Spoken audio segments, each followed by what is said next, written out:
ꯃꯌꯥꯝꯕꯨ ꯇꯔꯥꯝꯅ ꯑꯣꯛꯆꯕꯒ ꯂꯣꯏꯅꯅ ꯄꯥꯟꯊꯣꯏ ꯃꯉꯥꯡꯅ ꯏꯀꯣꯛꯅꯅ ꯈꯨꯔꯨꯝꯖꯔꯤ꯫ ꯉꯁꯤꯁꯨ ꯃꯍꯧꯁꯥꯒꯨꯝ ꯃꯌꯥꯝꯒꯤꯗꯃꯛꯇ ꯌꯥꯝꯅ ꯅꯨꯡꯉꯥꯏꯔꯕ ꯐꯨꯡꯒꯥꯋꯥꯔꯤ ꯑꯃ ꯑꯃꯨꯛ ꯄꯨꯗꯨꯅ ꯂꯥꯛꯆꯔꯦ꯫ ꯋꯥꯔꯤ ꯑꯁꯤꯕꯨ ꯏꯕꯤꯔꯛꯄꯅ ꯁꯅꯥꯊꯣꯏ ꯆꯅꯨ꯫ ꯈꯨꯟ ꯑꯃꯗ ꯌꯥꯝꯅ ꯂꯨꯅ ꯇꯤꯟꯅꯕ ꯀꯨꯊꯨꯝ ꯀꯧꯕ ꯑꯄꯪꯕ ꯑꯃꯒ ꯃꯤꯊꯤꯜ ꯀꯧꯕ ꯑꯁꯤꯡꯕ ꯃꯔꯨꯞ ꯑꯅꯤꯈꯛ ꯂꯩꯔꯝꯃꯤ꯫ ꯅꯣꯡꯃ ꯑꯌꯨꯛ ꯑꯃ ꯃꯔꯨꯞ ꯑꯅꯤꯗꯨ ꯋꯥ ꯇꯥꯟꯅꯔꯝꯃꯤ꯫ "ꯏꯇꯥꯎ ꯀꯨꯊꯨꯝ, 이반이 수많이 ꯁꯨꯝ ꯌꯨꯝꯗ ꯂꯩꯁꯤꯟꯕ ꯑꯁꯤꯅꯗꯤ 이몽ꯁꯦ ꯅꯨꯡꯉꯥꯏꯕ ꯉꯝꯂꯣꯏꯕꯣ. ꯑꯗꯨꯗꯤ ꯀꯔꯤ ꯀꯔꯝꯕ ꯊꯕꯛ ꯁꯨꯁꯦ ꯍꯥꯏꯅꯣ ꯏꯇꯥꯎ ꯃꯤꯊꯤꯜ? 이따ꯎꯅ ꯈꯔ ꯁꯤꯡꯕ ꯑꯗꯨ ꯊꯣꯛꯑꯕꯅꯤꯅ 이따ꯎꯅ ꯋꯥꯗꯣ ꯍꯧꯗꯣꯛꯄꯤꯔꯣ. ꯑꯩꯒꯤꯗꯤ 이따ꯎꯅ ꯁꯤꯃ ꯇꯧꯁꯦ ꯍꯥꯏꯕꯗꯣ ꯑꯗꯨꯗ ꯑꯗꯨꯝ ꯌꯥꯖꯔꯦ. 이따ꯎ, ꯑꯩꯈꯣꯏ ꯑꯅꯤ ꯍꯣꯔꯦꯟ ꯅꯨꯡꯊꯤꯜꯗꯒꯤ ꯑꯊꯥꯞꯄ ꯈꯨꯟꯗ ꯍꯨꯔꯥꯟꯕ ꯆꯠꯂꯁꯤ." "ꯏꯇꯥꯎ ꯃꯤꯊꯤꯜ, ꯑꯊꯥꯞꯄ ꯈꯨꯟꯗ ꯍꯨꯔꯥꯟꯕ ꯆꯠꯇ꯭ꯔꯁꯨ ꯑꯩꯈꯣꯏꯒꯤ ꯈꯨꯟ ꯅꯠꯇ꯭ꯔꯒ ꯃꯅꯥꯛ ꯅꯛꯄ ꯈꯨꯟ ꯑꯁ꯭ꯋꯥꯏꯗ ꯍꯨꯔꯥꯟꯕ ꯆꯠꯄꯗꯤ ꯀꯔꯤ ꯀꯥꯏ?" "ꯏꯇꯥꯎ, ꯆꯥꯛ ꯌꯥꯝ ꯆꯥꯕ ꯑꯄꯪ, ꯅꯪꯁꯤꯗꯤ ꯆꯥꯛ ꯌꯥꯝꯅ ꯆꯥꯔꯤ ꯃꯇꯤꯛ ꯑꯣꯟꯊꯣꯛꯅ ꯄꯪꯈ꯭ꯔꯦ." "ꯑꯁꯤꯕꯨ ꯋꯥꯅꯤꯅ ꯏꯇꯥꯎ ꯃꯤꯊꯤꯜꯁꯤꯗꯤ ꯑꯩꯉꯣꯟꯗ ꯍꯥꯏꯔꯤ ꯇꯟꯗ꯭ꯔꯥ ꯈꯪꯗꯦ." "ꯁꯦ ꯏꯇꯥꯎ ꯀꯨꯊꯨꯝ, ꯑꯩ ꯋꯥ ꯍꯥꯏꯒꯦꯁꯦ, ꯃꯨꯟꯅ ꯇꯥꯎꯀꯣ. ꯍꯣꯔꯦꯟꯅꯦ ꯌꯨꯝꯗ ꯍꯟꯈ꯭ꯔꯒ ꯑꯃꯨꯛ ꯂꯣꯏꯅ ꯀꯥꯎꯈꯤꯅꯤ." ꯍꯥꯏꯔꯣ ꯏꯇꯥꯎ, ꯑꯩ ꯅꯤꯡꯁꯤꯡ ꯑꯗꯨꯝ ꯆꯠꯈꯤꯒꯦ ꯌꯨꯝꯗ." "ꯁꯦ, ꯑꯩꯈꯣꯏ ꯑꯅꯤꯅ ꯑꯅꯛꯄ ꯈꯨꯟꯗ, ꯑꯩꯈꯣꯏꯒꯤ ꯈꯨꯟꯗ ꯍꯨꯔꯥꯜꯂꯕꯗꯤ ꯃꯤꯅ ꯑꯩꯈꯣꯏ ꯑꯅꯤꯕꯨ ꯃꯁꯛ ꯑꯗꯨꯝ ꯈꯪꯈ꯭ꯔꯅꯤ. ꯑꯗꯨꯅ ꯑꯩꯈꯣꯏ ꯑꯅꯤꯕꯨ ꯃꯁꯛ ꯈꯪꯗꯅꯕ ꯑꯊꯥꯞꯄ ꯈꯨꯟꯗ ꯍꯨꯔꯥꯟꯕ ꯆꯠꯀꯗꯕ, ꯈꯪꯉꯕ ꯏꯇꯥꯎ?" "ꯑꯣ 이ꯇꯥꯎ, ꯑꯩ ꯈꯪꯉꯅꯤ ꯑꯗꯨꯗꯤ." "ꯑꯗꯨꯅꯅꯦ 이ꯇꯥꯎ, ꯍꯣꯔꯦꯟ ꯅꯨꯡꯊꯤꯜ ꯅꯨꯡꯁꯥ ꯌꯥꯈꯠꯂꯛꯄ ꯃꯇꯝ, ꯃꯤꯅ ꯏꯃꯨꯡꯗꯒꯤ ꯍꯦꯟꯗꯣꯛꯅꯗꯕ ꯃꯇꯝ ꯑꯗꯨꯗ ꯌꯨꯝꯗꯒꯤ ꯊꯣꯛꯂꯛꯑꯣ, ꯑꯊꯥꯞꯄ ꯃꯐꯝꯗ ꯍꯨꯔꯥꯜꯂꯨꯁꯤ." "ꯍꯣꯏ, ꯑꯗꯨꯗꯤ ꯑꯩ ꯏꯇꯥꯎꯅ ꯍꯥꯏꯕ ꯃꯇꯝ ꯑꯗꯨꯗ ꯊꯣꯛꯂꯛꯑꯒꯦ." "ꯍꯣꯏ 이ꯇꯥꯎ." ꯃꯤꯊꯤꯜ ꯑꯃꯗꯤ ꯀꯨꯊꯨꯝ ꯃꯌꯨꯝꯗ ꯍꯟꯅꯔꯛꯂꯕ ꯃꯇꯨꯡꯗ ꯑꯄꯪꯕ ꯀꯨꯊꯨꯝꯗꯤ ꯃꯥꯒꯤ ꯅꯨꯄꯤꯗ ꯋꯥ ꯂꯣꯠꯄ ꯍꯩꯇꯕꯅ ꯍꯣꯔꯦꯟ ꯅꯨꯡꯊꯤꯜ ꯍꯨꯔꯥꯟꯕ ꯆꯠꯀꯅꯤ ꯍꯥꯏꯗꯨꯅ ꯑꯗꯨꯝ ꯍꯥꯏꯗꯣꯛꯂꯝꯃꯤ꯫ ꯑꯗꯨꯒ ꯑꯁꯤꯡꯕ ꯃꯤꯊꯤꯜꯗꯤ ꯃꯥꯒꯤ ꯅꯨꯄꯤꯗ ꯍꯨꯔꯥꯟꯕ ꯆꯠꯀꯅꯤ ꯍꯥꯏꯗꯨꯅ ꯀꯔꯤꯁꯨ ꯍꯥꯏꯔꯝꯗꯦ꯫ ꯀꯨꯊꯨꯝꯒꯤ ꯅꯨꯄꯤ ꯀꯣꯝꯕꯤꯔꯩꯗꯣ ꯃꯥꯒꯤ ꯅꯨꯄꯥꯅ ꯍꯨꯔꯥꯟꯕ ꯆꯠꯀꯅꯤ ꯇꯥꯕꯗ ꯂꯧꯁꯤꯡ ꯑꯣꯏꯒꯗꯕ ꯋꯥꯁꯤꯡ ꯍꯥꯏꯕꯤꯔꯤ꯫ "ꯅꯨꯄꯥ, ꯅꯪꯅ ꯍꯣꯔꯦꯟꯅꯦ ꯍꯨꯔꯥꯟꯕ ꯆꯠꯄ ꯃꯇꯝꯗꯅꯦ, ꯅꯪꯅ ꯍꯨꯔꯥꯜꯂꯛꯄꯁꯤꯡ ꯑꯗꯣ ꯍꯥꯞꯅꯅꯕ ꯁꯝ ꯑꯗꯣ ꯁꯦꯒꯥꯏꯗꯕ ꯑꯄꯤꯛꯄ ꯈꯜꯂꯒ ꯍꯥꯞꯀꯗꯕ, ꯈꯪꯉꯕ?" "ꯍꯣꯏ ꯅꯨꯄꯤ, ꯑꯗꯣ ꯁꯝ ꯃꯆꯥꯗ ꯍꯥꯞꯄ ꯄꯣꯠꯅꯕꯨ ꯀꯌꯥꯝ ꯆꯟꯗꯣꯏꯅꯣ?" "ꯅꯨꯄꯥ, ꯆꯟꯕ ꯆꯟꯗꯕ ꯑꯗꯨꯒꯤꯗꯤ ꯀꯔꯤꯁꯨ ꯈꯟꯕꯤꯔꯨꯅꯨ. ꯁꯝ ꯃꯆꯥ ꯑꯗꯨ ꯄꯨꯔꯒ ꯌꯨꯝ ꯌꯧꯅꯕꯗ ꯂꯥꯛꯄꯤꯌꯨ." "ꯍꯣꯏ, ꯑꯩꯒꯤ ꯅꯨꯄꯤ ꯑꯁꯤꯡꯕꯤꯅ ꯍꯥꯏꯔꯕꯅꯤꯅ ꯑꯩ ꯌꯥꯔꯦ." "ꯑꯗꯨꯅꯤꯗꯅ, ꯑꯩꯒꯤ ꯅꯨꯄꯥꯗꯤ ꯃꯔꯝ ꯌꯥꯝꯅ ꯃꯣꯛꯄꯅꯦꯕ." ꯅꯨꯡꯊꯤꯜꯒꯤ ꯃꯇꯝ ꯑꯣꯏꯔꯛꯄꯅ ꯃꯔꯨꯞ ꯑꯅꯤꯗꯣ ꯃꯌꯨꯝꯗꯒꯤ ꯊꯣꯡꯅꯔꯛꯇꯨꯅ ꯑꯊꯥꯞꯄ ꯃꯐꯝꯗ ꯍꯨꯔꯥꯟꯕ ꯂꯥꯛꯂꯝꯃꯤ꯫ ꯑꯁꯨꯝ ꯊꯥꯞꯅ ꯂꯥꯛꯄꯗ ꯃꯤꯒꯤ ꯍꯤꯡꯈꯣꯜꯗ ꯊꯕꯤ ꯀꯣꯝꯂꯥ ꯃꯌꯥꯝ ꯑꯃ ꯄꯥꯜꯂꯤꯕꯗꯨ ꯎꯔꯝꯃꯤ꯫ ꯃꯗꯨ ꯎꯕꯗ ꯃꯤꯊꯤꯜꯅ ꯍꯥꯏꯔꯛꯂꯝꯃꯤ꯫ "ꯏꯇꯥꯎ ꯀꯨꯊꯨꯝ, ꯉꯁꯤꯒꯤꯗꯤ ꯊꯕꯤ ꯑꯣꯏꯅ ꯍꯨꯔꯥꯜꯂꯁꯤ, ꯑꯗꯨꯒ ꯍꯌꯦꯡꯅ ꯀꯣꯝꯂꯥ ꯑꯃꯨꯛ ꯍꯨꯔꯥꯟꯕ ꯂꯥꯛꯂꯁꯤꯀꯣ." "ꯍꯣꯏ ꯏꯇꯥꯎ, ꯌꯥꯏꯌꯦ." "ꯑꯗꯨꯗꯤ ꯂꯥꯛꯑꯣ, ꯊꯕꯤ ꯄꯥꯜꯂꯤꯕ ꯍꯤꯡꯈꯣꯜ ꯑꯁꯤꯗ ꯍꯥꯟꯅ ꯆꯪꯉꯒ ꯍꯨꯔꯥꯜꯂꯨꯔꯁꯤ ꯉꯁꯤꯒꯤꯗꯤ." "ꯍꯣꯏ ꯏꯇꯥꯎ." ꯑꯁꯤ ꯍꯥꯏꯗꯨꯅ ꯃꯔꯨꯞ ꯑꯅꯤꯗꯣ ꯊꯕꯤ ꯄꯥꯜꯂꯤꯕ ꯍꯤꯡꯈꯣꯜ ꯑꯗꯨꯗ ꯍꯨꯔꯥꯟꯕ ꯆꯪꯂꯛꯂꯝꯃꯤ꯫ ꯊꯕꯤ ꯊꯥꯔꯤꯕ ꯐꯩꯗꯣꯝ ꯑꯗꯣ ꯃꯥꯒꯤ ꯑꯃꯃꯝ ꯈꯟꯅꯔꯕ ꯃꯇꯨꯡ ꯄꯥꯛꯊꯗꯨꯅ ꯊꯕꯤ ꯐꯖꯕ ꯈꯟꯗꯨꯅ ꯍꯦꯛꯂꯤ꯫ ꯀꯨꯊꯨꯝ ꯊꯕꯤ ꯐꯖꯕ ꯑꯃ ꯍꯦꯛꯂꯒ ꯃꯥꯅ ꯁꯦꯠꯂꯤꯕ ꯈꯨꯗꯩ ꯑꯗꯨꯗ ꯐꯠ ꯇꯩꯊꯣꯛꯂꯒ ꯍꯥꯎꯕ꯭ꯔꯥ ꯍꯥꯏꯗꯨꯅ ꯆꯥꯔꯒ ꯌꯦꯡꯂꯤ꯫ ꯍꯥꯎꯔꯦ ꯊꯕꯤꯁꯤꯗꯤ, ꯐꯅꯗꯤ ꯌꯥꯝꯃꯤꯁꯦ, ꯑꯩꯅ ꯍꯦꯛꯂꯤꯕ ꯊꯕꯤꯁꯦ. ꯑꯗꯨꯗꯤ ꯑꯩ ꯊꯕꯤꯁꯦ ꯍꯥꯞꯅꯕ ꯁꯝ ꯑꯃꯠꯇ ꯂꯩꯕ꯭ꯔꯥ ꯍꯥꯏꯗꯨꯅ ꯌꯦꯡꯂꯨꯒꯦ." "ꯑꯥꯗ ꯁꯪꯒꯣꯏ ꯃꯅꯤꯡ ꯑꯁꯤꯗ ꯁꯝ ꯈꯔ ꯂꯩꯔꯦ. ꯑꯁꯤꯗꯒꯤ ꯉꯁꯥꯏ ꯑꯩꯈꯣꯏ ꯅꯨꯄꯤꯅ ꯍꯥꯏꯕ ꯁꯝ ꯑꯄꯤꯛꯄ ꯐꯖꯕ ꯑꯃ ꯈꯜꯂꯨꯔꯒꯦ." ꯃꯤꯊꯤꯜ ꯃꯥꯁꯨ ꯊꯕꯤ ꯃꯌꯥꯝ ꯑꯃ ꯍꯦꯛꯄ ꯂꯣꯏꯔꯕ ꯃꯇꯨꯡꯗ ꯊꯕꯤ ꯑꯍꯦꯛꯄ ꯑꯗꯨ ꯍꯥꯞꯅꯕ ꯁꯝ ꯑꯃ ꯊꯤꯕ ꯂꯥꯛꯂꯝꯃꯤ꯫ ꯀꯨꯊꯨꯝ ꯃꯥꯒꯤ ꯅꯨꯄꯤꯅ ꯍꯥꯏꯔꯛꯄꯒꯤ ꯃꯇꯨꯡ ꯏꯟꯅ ꯑꯄꯤꯛꯄ ꯁꯝ ꯑꯃ ꯈꯜꯂꯒ ꯑꯍꯦꯛꯄ ꯊꯕꯤꯁꯤꯡꯗꯨ ꯍꯥꯞꯆꯤꯜꯂꯝꯃꯤ꯫ ꯃꯤꯊꯤꯜꯗꯣ ꯃꯕꯨꯛ ꯐꯠꯇꯕ, ꯀꯔꯥꯡ ꯆꯥꯎꯕꯒꯤ ꯍꯧꯅꯕꯤ, ꯍꯟꯅ ꯇꯨꯅ ꯌꯦꯡꯗꯕꯤ ꯁꯝꯗꯨ ꯁꯦꯒꯥꯏꯕ ꯑꯆꯧꯕ ꯑꯃ ꯈꯜꯂꯒ ꯄꯨꯔꯛꯇꯨꯅ ꯃꯥꯅ ꯍꯦꯛꯄ ꯊꯕꯤꯁꯤꯡꯗꯨ ꯍꯥꯞꯆꯤꯜꯂꯤ꯫ ꯍꯥꯞꯆꯤꯟꯕ ꯂꯣꯏꯕꯒ ꯊꯕꯤꯁꯤꯡꯗꯨ ꯌꯦꯡꯂꯒ ꯃꯣꯃꯣꯟꯒ ꯇꯧꯔꯒ ꯍꯥꯏꯖꯩ ꯃꯊꯟꯇ, "ꯑꯩꯅ ꯍꯦꯛꯂꯤꯕ ꯊꯕꯤꯁꯤꯗꯤ ꯌꯥꯝꯃꯤꯗꯅ, ꯏꯇꯥꯎ ꯑꯄꯪꯕ ꯀꯨꯊꯨꯝꯗꯤ ꯀꯌꯥꯝ ꯌꯥꯝꯅ ꯍꯦꯛꯂꯕꯖꯥꯠꯅꯣ ꯊꯕꯤ ꯑꯁꯤꯕꯨ? ꯍꯦꯔꯥ, ꯃꯥꯒꯤꯗꯃꯛ ꯋꯥꯕꯤꯗꯧ ꯅꯠꯇꯦꯗ, ꯃꯥꯅ ꯃꯥꯒꯤ ꯊꯣꯛꯄ, ꯑꯩꯅ ꯑꯩꯒꯤ ꯊꯣꯛꯄ ꯍꯥꯏꯗꯨꯅꯤ."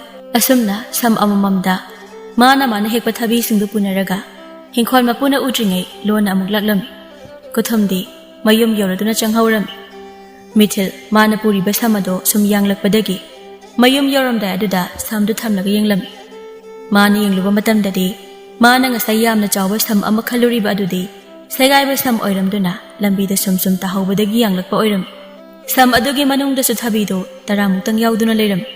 Madu ubada mithil maraibakta makuna thajinjaduna chakna haijarami.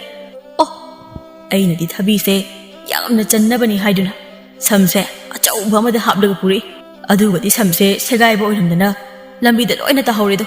Oh, othok pamukre daidi. Aina wana hexaba thabi mayamdugi khanbada. Aduga itaw abangba kuthumna sam apikpa segaidaba amada magi thabido tahawdaba makai mayamda kaya harauna changamgadaba. Oh, pamukre dago aigi thabi huralakpasing ado. Asi haiduna machinda son sonduna mayamda chang emithil. Magi samdagi tahawba thabi sing aduna lambida satpa miyoi sing amade manang nakpa adwaida leiramba miyoi singna loina khunarami. Kombire mapure ba kuthumna thabido sam segaidaba amada thabi mayam ama puraga lakpa aduda yamna haraujarami. Magi napina haraujabada ubada kuthum momonok hairi. Dupi nangna haiba indana ngasidi ai ahanba oina huranba chatpada thabi mayam ama pure. Ahoy napa nangsa maram yamna moi yamna sunungsi aina. Nangna nungsinaba haidana aisu nangna haiba wa khuding loina illibani nupi. Nupa imung sangla silao. Adugane thabi singse laimaida loina hidoklaga thamurasi. Natrabadi saga sabasida masase patpatare. Hoi hoi lao. Ai samsu pusilagi imungda. Stomda mithilgi nupi mitkobido magi nupana thabi huranba chatlurini hairaga thabi taramukhak samsegaiba achauba aduda haplaga purakpa aduda sauna hari. Nupa nangna huranba chatluriba thabi asidi khajikha si khaki lapna huranba chatoi sarukne yumda pambi amakhak thabada nangna huraluriba thabi asidagi hena palaga chani khangaba.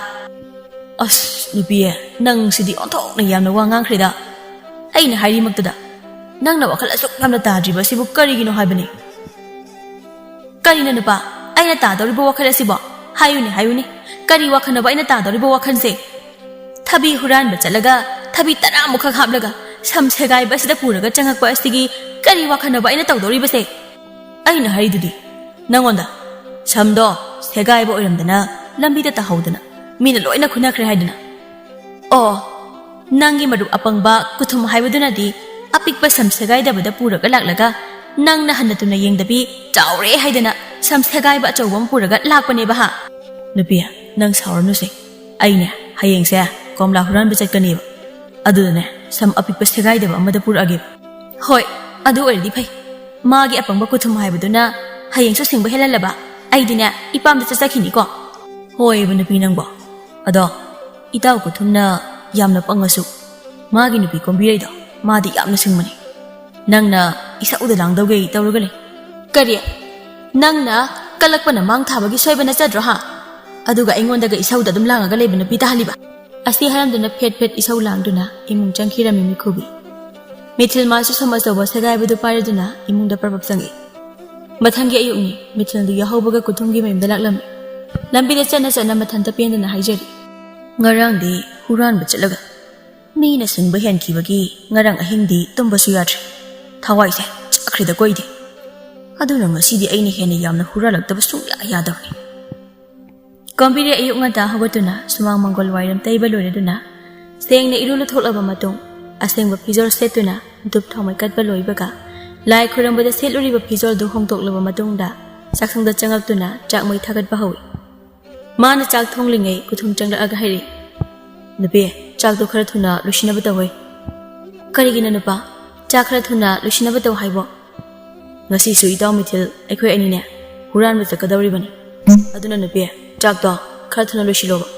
Chak to charadi nuksana yakhatlaktringaida chatkhiba yaidana.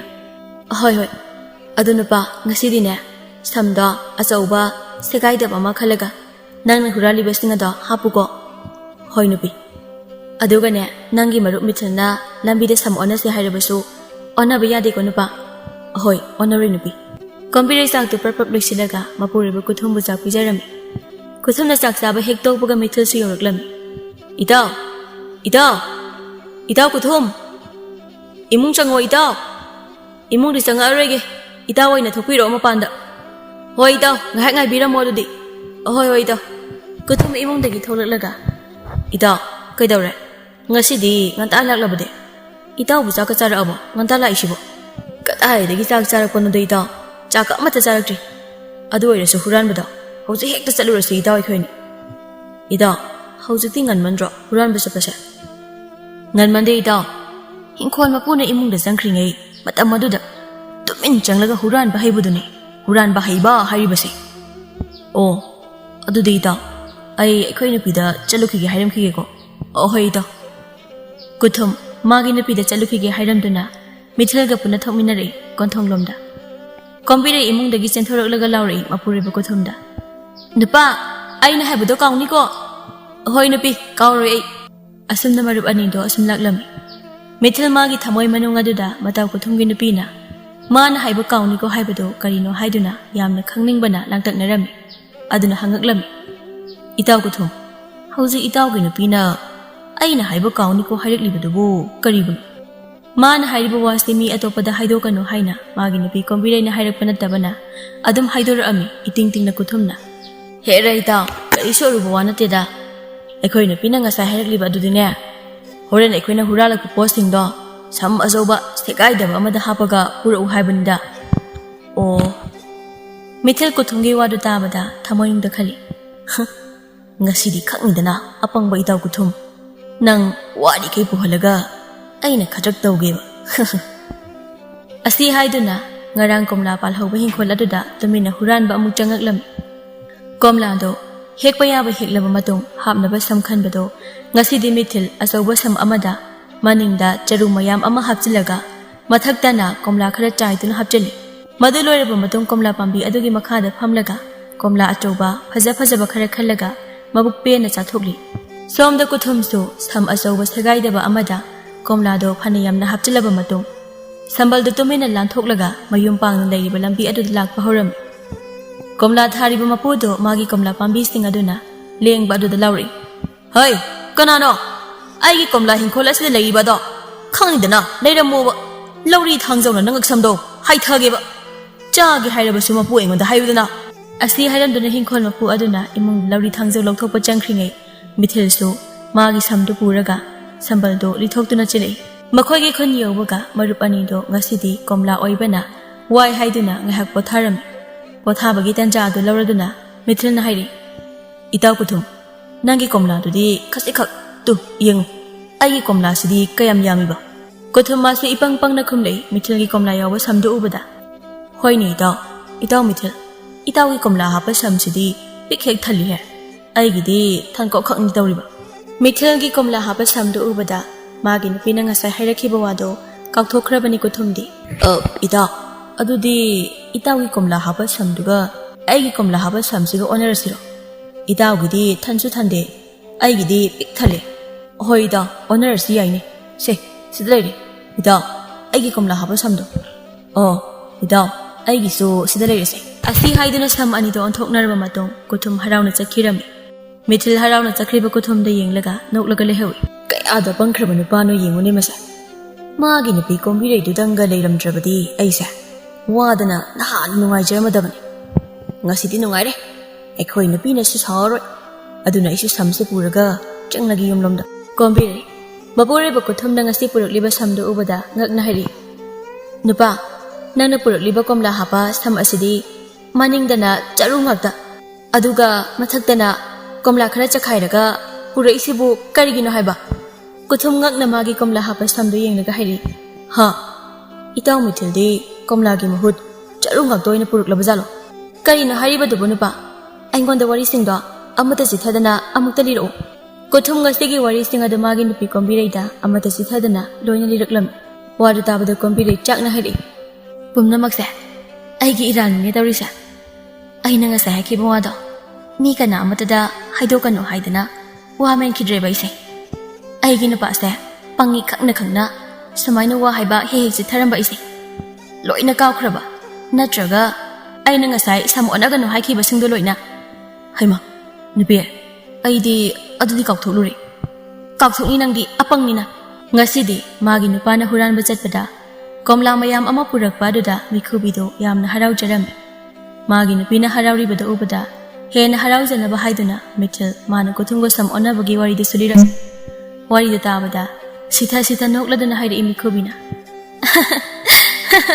ꯑꯄꯪꯕꯒꯤ ꯃꯔꯜ ꯑꯁꯦꯡꯕꯅ ꯆꯥꯏ ꯍꯥꯏꯕꯗꯨꯅꯦ ngasi nupa akhoi ani na chari ba ase natra ne nupa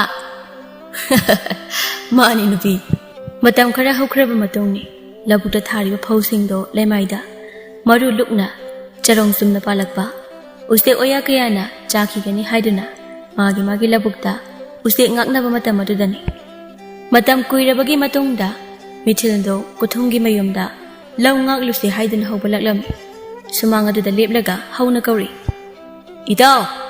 itaw ho itaw kuthumbu leitabro Kombiri nahan makhaina laktraga ngasi makhoigi yumda mapuroibagi mamanaba mithilna lakpa aduda hairaklam phaupan matam oiraklabanina law ngak lusi haiduna haubalakliba oiramni nupa nangi maru astingba asna lakliba se nahan makhaidi unwai mukchikna leirambani ngasi di kwa kumna aikhoigi sumang asida urauraga leire nahan wai itaw mithilna haikibani nupi law matamda labukta phau ngakpagi khulang chatna se haidana o maduda nangni yaruriro haisinpa yadi nupi aidi aikhoi nupi da hangakige hairambani ado madi kuimanbagi kawrba mali ngasi amuk lai aikhoi yumda kadai dagi kawbano singbadagi singlaba mithilni nupa nana khangdrabasu aidine magi makot phasana khangmangami ko hoiba adu nupi kumsi khaktangdi phongak khulang chatlage mathang olakpa chahidagi di chatlarage ba hoi adugane horen longak minaraga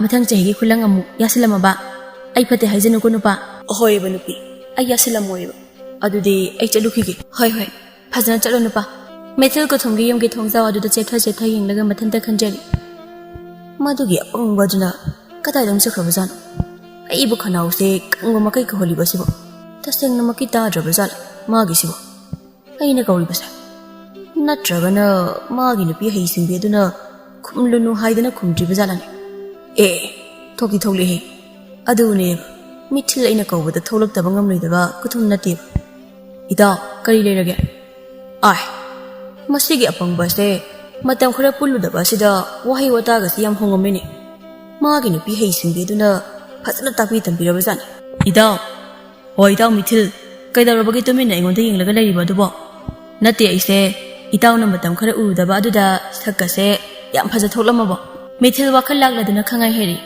kadai di sak phaja thokba kai itaw ko thunabo sak phaja thokba namit yaw khrabrane kadai di na sak phaja thokba kai itaw ko thunabo sak phaja thokba namit yaw khrabrane adu budi ai khaktana te dai itaw mithil suni chahi kum ama imungdagi mapan thokdrabasu kusu do iseng didi hera itaw ko thum nang su haimandra do de itaw mithilna aingonda su haidudi hojikta hoi aina hana hairubani itawdo ado itaw kuthum aina mamangda haikibado chalasilo ohoi itaw mithil ado mathang chahidagi di ai lawngakpagi khulangse yawroi ko aikhoina pina yadre hoi itaw asumna wari sanaraduna kuthum amadi mithil labuktamna laklam mithilgi labuk yawrabada phau sarambo usek mayamda ubada mithilna hairei kuthumda itaw asomakha thangba saru asomdagina awang thangba saru si phawba itawna usek singase hoiduna tanbiro aina awang thangba saru asida leptuna leiramagi apangba kuthumdo magi marup mithilna hairibadu illaduna makha thangba saru adomdagi usek singdo awang pangna hoitharaklam kuthum usek singda tana chenbada sorgadu thabet holaga chairi usek singaduda papi usek singasidi chalune nayumda nungaine tumuge haide aduga migi labu asida moi mayam changdana phausi sathoine chalo nayumda chalune kuthum madi pangbani na ko chendra tali usek singado aduga asingba mithilna lawri aduda nungaine phamlaga kuthumna tawriba ado kumhai amagum nungaina maya karaduna yengduna leiri kuthum mamai mamit kadanu samarak aduda usek tali bani haiduna ko chenbagi pungangangi humangna siloire masado punglupluple usek singado so kuthumna makhoi butan ba aduda lakna bagum maikai amada amuk pai tawduna sanaram kuthum garaduna lawri aduda ngek phamtharaga haijari hais usik tan basidi wabana sitawri daidi itaw mithilduna kadomna kanda usik talibano sumu he udinga saide mithil hawjikta da lawri dagi puk hawgaladuna kuthumgi manakta laklaga hairi itaw kuthum nangdi sida nungaine phamlaga lithokliba oire aina di asomda itaw mangkhrena koithi thiuri ohoi itaw mithil ai ngha ko tharamini kuidrida pothabaga ꯏꯇꯥꯎꯒꯤ ꯂꯧꯕꯨꯛꯇ ꯂꯩꯕ ꯎꯆꯦꯛꯁꯤꯡꯁꯦ ꯇꯥꯟꯅꯕ ꯍꯣꯠꯅꯕꯗ ꯑꯩꯗꯤ ꯁꯤꯗꯧꯔꯦꯗ ꯑꯣ ꯑꯗꯨꯗꯤ ꯅꯨꯃꯤꯠꯁꯨ ꯇꯥꯗꯧꯔꯦ ꯌꯨꯝꯗ ꯍꯜꯂꯁꯤꯔꯣ ꯏꯇꯥꯎ ꯑꯍꯣꯏ ꯏꯇꯥꯎ ꯍꯜꯂꯁꯤ ꯑꯩ ꯉꯁꯤꯗꯤ ꯌꯥꯝꯅ ꯋꯥꯔꯦ ꯑꯗꯣ ꯏꯇꯥꯎ ꯍꯌꯦꯡꯅ ꯑꯩꯒꯤ ꯂꯧ ꯉꯥꯛꯄ ꯅꯨꯃꯤꯠꯅꯤꯀꯣ ꯍꯣꯏ ꯏꯇꯥꯎ ꯍꯌꯦꯡꯗꯤ ꯈꯔ ꯊꯦꯡꯅ ꯆꯠꯂꯁꯤ ꯉꯁꯤ ꯈꯔ ꯋꯥꯔꯕꯅꯤꯅ ꯑꯍꯣꯏ ꯏꯇꯥꯎ ꯑꯁꯨꯝꯅ ꯃꯇꯥꯎ ꯑꯅꯤꯗꯨ ꯋꯥ ꯍꯥꯏꯅꯔꯕ ꯃꯇꯨꯡꯗ ꯃꯌꯨꯝꯗ ꯍꯟꯅꯈꯤꯔꯝꯃꯤ ꯀꯣꯝꯕꯤꯔꯩ ꯃꯄꯨꯔꯣꯏꯕꯒꯤ ꯃꯥꯏꯊꯣꯡꯗ ꯎꯕꯗ ꯍꯥꯏꯔꯤ ꯉꯁꯤꯗꯤ ꯃꯤꯊꯤꯜ ꯍꯥꯏꯕ ꯑꯁꯦꯡꯕꯗꯨꯅ ꯈꯔ ꯂꯥꯛꯅꯕꯤꯔꯛꯂꯕ꯭ꯔꯥ ꯅꯨꯄꯥ ꯅꯪꯕꯣ ꯀꯨꯆꯨꯒꯗꯣ ꯑꯃꯠꯇ ꯊꯣꯛꯇ꯭ꯔꯦ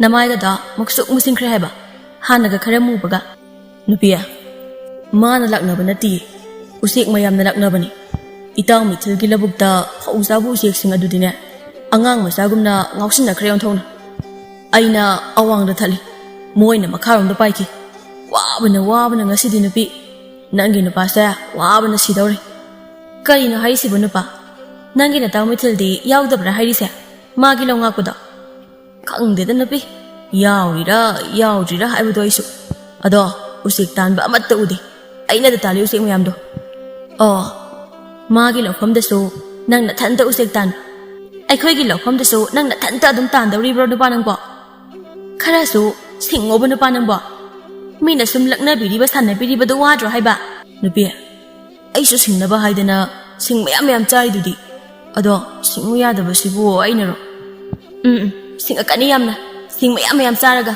ꯀꯣ ꯀꯃꯥꯏ ꯉꯥꯡꯅꯗꯣꯏꯅꯣ ꯅꯪ ꯁꯤꯕꯣ ꯑꯩꯈꯣꯏꯒꯤ ꯂꯧ ꯉꯥꯛꯄꯅ ꯀꯔꯝ ꯀꯥꯟꯗ ꯑꯃꯨꯛ ꯇꯥꯔꯕ ꯅꯨꯄꯥ ꯍꯌꯦꯡ ꯇꯥꯔꯦ ꯑꯗꯣ ꯀꯣꯟꯅ ꯉꯥꯡꯅꯔꯁꯤ ꯑꯩꯅꯦ ꯉꯥꯏꯍꯥꯛꯇ ꯄꯣꯊꯥꯔꯨꯈꯤꯒꯦ ꯅꯨꯄꯤ ꯑꯁꯤ ꯍꯥꯏꯗꯨꯅ ꯏꯃꯨꯡꯗ ꯄ꯭ꯔꯕꯛ ꯆꯪꯈꯤꯔꯝꯃꯤ ꯀꯨꯊꯨꯝ ꯀꯣꯝꯕꯤꯔꯩ ꯃꯥꯒꯤ ꯅꯨꯄꯥꯒꯤ ꯑꯄꯪꯕ ꯍꯦꯟꯃꯟꯕ ꯃꯇꯧ ꯑꯗꯨꯗ ꯁꯥꯎꯅ ꯄꯦꯟꯗꯅ ꯍꯥꯏꯍꯧꯔꯤ ꯃꯊꯟꯇ ꯀꯔꯝꯕ ꯃꯇꯝꯗꯅꯣ ꯃꯥꯅ ꯁꯤꯡꯉꯛꯀꯗꯧꯔꯤꯕ ꯑꯁꯤꯕꯣ ꯑꯩꯅ ꯁꯤꯡꯉꯛꯅꯕꯅꯦ ꯍꯥꯏꯗꯅ ꯐꯅ ꯌꯥꯝꯅ ꯇꯥꯛꯄꯤ ꯇꯝꯕꯤꯔꯕꯁꯨ ꯌꯥꯝꯅ ꯁꯤꯡꯉꯣ ꯍꯥꯏꯕ ꯁꯨꯡꯌꯥ ꯌꯥꯗ꯭ꯔꯤꯕ ꯑꯁꯤꯕꯣ ꯃꯁꯥꯗ ꯀꯔꯤ ꯑꯁꯣꯏꯕꯒ ꯌꯥꯎꯔꯕꯖꯥꯠꯅꯣ ꯍꯥꯏꯕ ꯑꯩ ꯈꯪꯗ꯭ꯔꯦꯗ ꯑꯩ ꯈꯪꯗ꯭ꯔꯦ ꯍꯥꯏꯔꯤꯁꯤꯅꯦ ꯑꯩ ꯁꯣꯝꯗ ꯃꯤꯊꯤꯜꯁꯨ ꯃꯥꯒꯤ ꯅꯨꯄꯤ ꯃꯤꯈꯨꯕꯤꯗ ꯃꯥꯒꯤ ꯃꯇꯧ ꯀꯨꯊꯨꯝꯕꯨ ꯃꯥꯅ ꯂꯛꯅꯈꯤꯕꯒꯤ ꯋꯥꯔꯤꯗꯣ ꯁꯤꯠ ꯅꯥꯟꯅ ꯃꯥꯒꯤ ꯅꯨꯄꯤꯗ ꯂꯤꯔꯝꯃꯤ ꯃꯤꯈꯨꯕꯤꯗꯤ ꯃꯈꯣꯏꯅꯕꯨ ꯉꯝꯂꯤꯈꯩ ꯃꯤ ꯂꯛꯅꯔꯤꯈꯩ ꯍꯔꯥꯎꯖꯕ ꯅꯨꯄꯤ ꯑꯃ ꯑꯣꯏꯕꯅ ꯃꯥꯒꯤ ꯅꯨꯄꯥꯅ ꯇꯝꯂꯤꯕ ꯋꯥ ꯑꯗꯨ ꯇꯥꯔꯒ ꯁꯤꯊ ꯅꯣꯛꯂꯒ ꯌꯥꯝ ꯄꯦꯟꯅ ꯍꯥꯏꯔꯤ ꯅꯨꯄꯥ ꯑꯗꯨꯅꯤ ꯑꯩꯅ ꯇꯣꯏꯅ ꯍꯥꯏꯕ ꯋꯥꯍꯩꯗꯣ ꯑꯄꯪꯕꯒꯤ ꯃꯔꯜ ꯑꯁꯤꯡꯕꯅ ꯆꯥꯏ ꯍꯥꯏꯕꯗꯣ ꯃꯥꯒꯤ ꯅꯨꯄꯤꯅ ꯐꯅ ꯁꯤꯡꯂꯕꯁꯨ ꯌꯨꯝꯗꯒꯤ ꯃꯄꯥꯟꯕꯨ ꯊꯣꯛꯈ꯭ꯔꯕꯗꯤꯅꯦ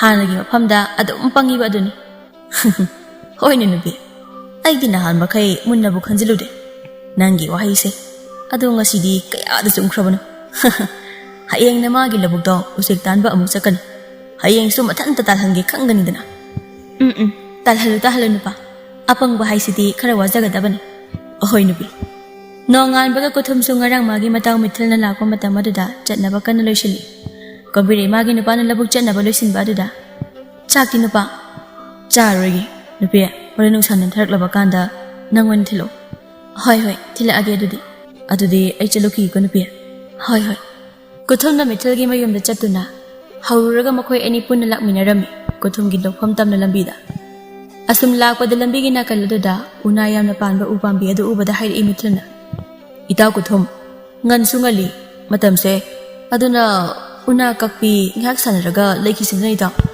ꯀꯨꯊꯨꯝ ꯃꯥꯁꯨ ꯄꯪꯕꯅꯤꯅ ꯃꯇꯥꯎ ꯃꯤꯊꯤꯜꯅ ꯍꯥꯏꯔꯤꯕ ꯋꯥꯗꯣ ꯑꯗꯨꯝ ꯌꯥꯔꯛꯂꯝꯃꯤ ꯍꯔꯥꯎꯅ ꯍꯣꯏ ꯏꯇꯥꯎ ꯃꯤꯊꯤꯜ ꯉꯜꯂꯤꯕꯅꯤꯅ ꯁꯥꯟꯅꯈꯤꯁꯤ ꯉꯥꯏꯍꯥꯛ ꯑꯗꯨꯗꯤ ꯂꯥꯛꯑꯣ ꯏꯇꯥꯎ ꯑꯁꯤꯗ ꯃꯅꯥ ꯄꯨꯡꯅ ꯅꯦꯝꯅ ꯍꯧꯔꯤꯕ ꯇꯥꯏꯔꯤꯜ ꯄꯥꯝꯕꯤ ꯑꯁꯤꯗ ꯑꯣꯏꯅ ꯎꯅꯥ ꯀꯛꯄꯤ ꯁꯥꯟꯅꯔꯁꯤ ꯍꯣꯏ ꯏꯇꯥꯎ ꯑꯁꯨꯝꯅ ꯃꯔꯨꯞ ꯑꯅꯤꯗꯨ ꯃꯅꯥ ꯄꯨꯡꯕ ꯇꯥꯏꯔꯤꯜ ꯄꯥꯝꯕꯤ ꯑꯗꯨꯒꯤ ꯃꯅꯥꯛꯇ ꯆꯪꯁꯤꯟꯗꯨꯅ ꯎꯅꯥ ꯀꯛꯄꯤ ꯁꯥꯟꯅꯕ ꯍꯧꯔꯛꯂꯝꯃꯤ ꯃꯤꯊꯤꯜ ꯋꯥꯈꯜ ꯉꯥꯏꯍꯥꯛ ꯈꯜꯂꯤ ꯏꯇꯥꯎ ꯑꯄꯪꯕ ꯀꯨꯊꯨꯝꯒꯤ ꯂꯧꯗ ꯎꯆꯦꯛ ꯉꯥꯛꯄꯁꯤ ꯆꯠꯇꯅꯕ ꯑꯩ ꯈꯗ꯭ꯔꯛ ꯑꯃ ꯇꯧꯔꯒꯦ ꯎꯅꯥꯁꯦ ꯌꯥꯝꯅ ꯀꯛꯄꯤ ꯇꯥꯟꯅꯁꯤ ꯍꯥꯏꯔꯒꯦ ꯍꯦꯛꯇ ꯑꯁꯤ ꯈꯟꯗꯨꯅ ꯃꯤꯊꯤꯜ ꯀꯨꯊꯨꯝꯗ ꯍꯥꯏꯔꯛꯂꯝꯃꯤ ꯑꯃꯨꯛ ꯏꯇꯥꯎ ꯀꯨꯊꯨꯝ ꯏꯕꯥꯅꯤꯅ ꯅꯨꯡ ꯊꯣꯝꯂꯒ ꯎꯅꯥ ꯀꯛꯄꯤ ꯁꯥꯟꯅꯔꯤꯕꯁꯦ ꯃꯁꯤ ꯇꯣꯛꯂꯁꯤ ꯑꯁ ꯏꯇꯥꯎ ꯑꯩꯗꯤ ꯎꯅꯥ ꯀꯛꯄꯁꯦ ꯌꯥꯝꯅ ꯅꯨꯡꯉꯥꯏꯔꯛꯑꯦ ꯀꯥꯟꯁꯤꯗ ꯇꯣꯛꯑꯁꯤ ꯍꯥꯏꯔꯛꯏ ꯂꯧꯕꯨꯛꯇ ꯆꯠꯂꯁꯤ ꯍꯥꯏꯔꯣ ꯏꯇꯥꯎ ꯅꯠꯇꯦꯗ ꯏꯇꯥꯎ ꯑꯩꯅ ꯍꯥꯏꯕꯗꯤ ꯎꯅꯥꯁꯦ ꯀꯛꯄ ꯁꯥꯟꯅꯕꯒꯤ ꯃꯍꯨꯠꯅꯦ ꯎꯅꯥꯁꯤꯡꯁꯦ ꯌꯥꯝꯅ ꯀꯛꯄꯤ ꯑꯣꯏꯅ ꯇꯥꯟꯅꯁꯤ ꯍꯥꯏꯕꯅꯤꯗ ꯏꯇꯥꯎ ꯍꯣꯏ ꯏꯇꯥꯎ ꯌꯥꯏꯌꯦ ꯑꯗꯨꯝ ꯇꯧꯁꯤ ꯏꯇꯥꯎ ꯍꯣꯏ ꯑꯁꯤ ꯍꯥꯏꯅꯗꯨꯅ ꯃꯇꯥꯎ ꯑꯅꯤꯗꯣ ꯂꯝꯕꯤꯒꯤ ꯅꯥꯀꯟꯗ ꯇꯥꯔꯤꯕ ꯅꯨꯡꯁꯤꯡꯗꯣ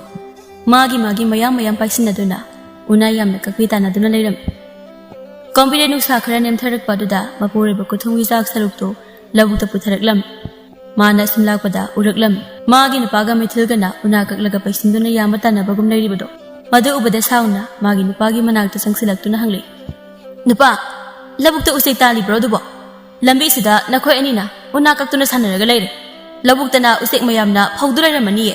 Mithilna mana landana ba haiduna. Mana hana phat haireklam. Kombire. Itauna ngan sungali una kakpi sanaki si ngahak haiduna sanarambani. Kuthuma sasat khumle. Kariya, itaw mithil. Nangna haiba natra adugi wadude. Hoi yare, ai khangi. Kanana kanada hana haibiri bano haibado aisu. Tada su okha khotnde. Aigi nupaste pangi haiduna tada gidana ngarangdo wari kai koisen jelaga usek to talhale. Aduga ngasi aikhoi gidana una kakpi sanaraga leithokpa. Yare, ngasi dagi tadaga aikhoi nupaga punbirano. Haubasu lakpirano yumdaga amata. Nupa, lao, yumda halasi. Lauga sa usek amata ngapirano yare. Asi haiduna mapure bukuthumgi makudang dupaiduna tinglaga mayum tamna chatkiram. Mithil madi ikai gadra hairaga noklaga yinglaga dum lehauram. Yum hek yaubaga ngasi di kompireido mana paiba yadaba makai yamna saurami. Mapamda zitlani haiduna magi mapi marol mayam amasu yomsilami. Madu ubada kuthum magi nupida saudana ba haiduna themli kana. Kombire, sauranoba. Ai ngasi dagi singlageba. Kombire. Nupa, nangai gi itung inarakano. Aina ipamda chakrage. Nangna thantane nungaina. Nangi ne masida khunu khongbagum khongdaga lehoro. Yaruida adudi kombire. Nangna napamda chatladi aisuna tung inarakpa tabani. Ngamoi. Ai ngamoi ko. Ai gi ipamdaga nang purga changba ngamloi ko. Adudi nungsinana leminasa haiba. Ai gi yomsida kombire khara taptharaga haidi. Adudi nupa nang asidagi singani haiduna waso. Hoiba. Ai ngasidagi singageba. Adudi ni nupa wasak amaga sakwa ingonda. Kari wasak amaga sakwa haribana nupi. Mamang thakta nangi na taw mithilna pangi haiduna sizna kiba mayam. Ngasisu pangi haiduna. Labukta ustik ngakta khay una kaklaga leithokpagi hayeng phawgi manungda. Mana tawkriba mayam adugi lamal ama singadabadi. Madu ngamdraba ai ipamda adum chakre. Nangna tamda thanamlaga khangaba. Hoi. Kuthum ngasidi makhoigi maningi wapan hauriba aduda tholotuna phamlaga wakhali yamna khalami. Ngasidi magi wakhando mahausaga manaramde. Lawsingi maingal amana magi makok manung aduda paisilakpagum. Mahausaga manadaba mangal ama phaurakpagum tawri. Mamang thakta magi marup mithilna mawu pangi haiduna sanabikhiba mayamdo ningsingaga yamna sauninga ingasidi. Phai, khakniduna hayengde. Aina muk ma wahange. Asi haiduna momo noklaga imungda amuk changi kuthum. Namito hawkraba matung ayu anganbado makhuda batul ama pairaga makhwangduna nga tunggol ama yansilaga mayumdagi tholaklam. Mithil mangol machi aduda phamlaga ungduna leiram. Kuthumga pundrabadi magi masado thabak subada yamna waraga ni khalladuna. Kuthum konthonglomda leplaga kawri mithilbu. Itaw, isilusila o khong machada. Mi mayamsu nga yamna phanai haye. Ibani su yengusila o. Itaw apong basidi ai bong kawri edana. Sidi magi nupina ngarangam na saukhiba duda haidi laklaroi khalaga isitlusi haiduna hawbong laklidana. Phai, khaknidana ngasi su laknagebana. O itaw mithil chatlaroi hairi bro itaw bo isitpase. O itaw chatkaniye ai tholoklage ngahak tangai biramu. Ohoi itaw khara thunadi tholauko. O itaw Mithil masu batil amaga nga hapnaba tunggol amaga pariduna thoglaam. Asumna makhoi ani khongban macha adugi maikei dalaklam. Khongban macha hairibe ising khong asi yengbada picture malabasu nga yamna leirabasu miyoi kana amatana isitpa ngamba khongban nate. Miyoi ahum mari manaduna naminini sitpada ising kangba khongban. Kothumna itaw mithil aidi ikaw bu kawridana. Aine itaw pichatnuman khidana aikhoigi ingkhonda panba awathabi amanba phajabado. Mangolda heklaga thamlamedana. Adudi lawro itaw. Itaw na hore waraklaba kanda chanaba. Hoi itaw. Adudi nataw ai lawrukhigi. Ado itaw na khara thuna isingsa kangnaba aina awathabi lawa chatlingaida isingsa sitpa khara hawatpiramu. Hoi itaw. Adudi nataw ai lawrukhigi. Ado itaw na khara thuna isingsa kangnaba aina awathabi lawa chatlingaida isingsa sitpa khara hawatpiramu. Ha, itaw. Hoi, hawgalamage itaw. Hawgalamage. Hoi itaw. Adudi ay chatuna awathabi amunbado lawrukhigi. Hoi itaw. Kuthum matang mithilanda oidabu wa haijalamaga Momon nokladuna khongbal adudagi karaklaga khara chatlaga leiba mongsong amada lumladuna yenglam. Aibu sitpada taradro khongbal su. Ahawu uhisu saningba kawbanina laurusu hek mahai khreisu. Hoida tade mande silaga lorida. Asi haiduna tabli sili patil aduna mitil. Ayu angan badudagi sum tapna silak badudagi namidang wairam yoksilak laba phawba. Mathanta sum sitpaduda wasilak lam mitil masu. Ising dusu mayeng taba ko baleramdi. Namit chupa ama mathanta sitpaduda masado wabana pop tare. Chaka sarak tabaga. Chak lamba henman bana. Chaklai su horakli masado thak nikladuna. Hoi ma, sidi nga ga saningre. Nacha idiba. Mamga mamsilak pa sida yumda kazirage. Kaangla tumila su khangdi chiklai sina. Ai ki mai sida. Chak yana lamba ga isi daure. Nga tunggol asiga batil asiga sulai jahor sanida. Swaida sum. Asi haiduna nga tunggol aduga batil aduga lang thoklamaga. Masado hayi taraduna. Mayam tamna kakirami. Kuthung ngasidi momo noklaga mayam da halaktuna. Ngasigi wari pumba magi nupi kombirai da loina lirami. Kombirai masu magi nupana asing bamithanda khungkriba laman adada penman khraduna kubaga khuraga hairi kalak hepeli madugi ai mangai singi ba haidana aigi nupa apangbada man apangba tahankiba mayam do ngasidi kaya da nungairaba aduni nupi apangbana singakpada asingbada mati isikhay ana bahawe habdo hoini nupa Mitkobi magi nupa na chatpa ngamboy ngamdaboy tawraga changakpa duda ngakna hairi kaina nupa nana tawra iba sina nakhongga do chumna thangba ngamdre hai nupi mangonda replaga wa anglaga leidu sharupudine ai samu laune chak lamba henmandana isa se chatpada thak nikle hoi ai samge se aigi ayuki chak sarukti khakli bena tranupi haima nupa aidi nana thingla phawba chak chaba laktaba duda chara du boy khanduna charawan thokre aina kari haiba haina somdu chaklai hodana isa sinikli